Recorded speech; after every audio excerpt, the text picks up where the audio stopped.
Jamshedpur Tata steel के कर्मचारियों का बोनस समझौता हो गया है। पुराने फार्मूला के तहत बोनस का समझौता हुआ है।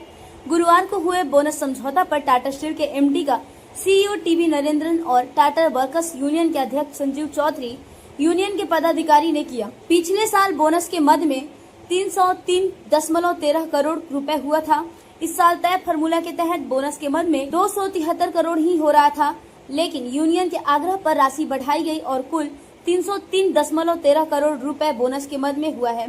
पिछले बार की तरह ही राशि यहां तय कर दी गई है।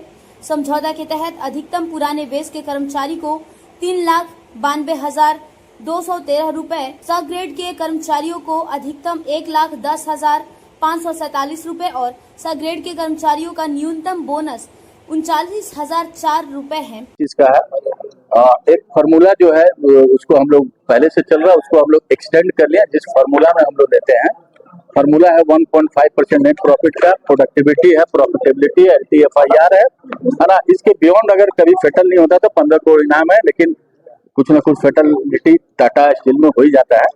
तो फार्मूला बेस में जो हम लोग ले रहे हैं वो 272 करोड़ रुपए आ रहा है, 272.83। पिछला बार जो हम लोग लिए थे वो 303.113 था, जो हमारा 2000 करोड़ रुपया पिछले नेट प्रॉफिट से इस बार नेट प्रॉफिट में कम हो गया। पिछला जो नेट प्रॉफिट आया था 11,275, इस बार जो नेट प्रॉफिट आया है 9,255 करोड़। तो देखिए 2000 करोड़ प्रॉफिट गिर गया, और गिरने की वजह आप लोग सबको पता है कि चाइना स्टील के चलते हिंदुस्तान का स्टील कंपनी का स्थिति खराब हुआ था।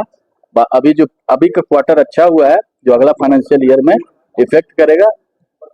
गवर्नमेंट को भी हम धन्यवाद देते हैं कि जो हम लोग गए थे यूनियन के प्रतिनिधि मंडल, पीएमओ ऑफिस ज्ञापन भी दिए थे।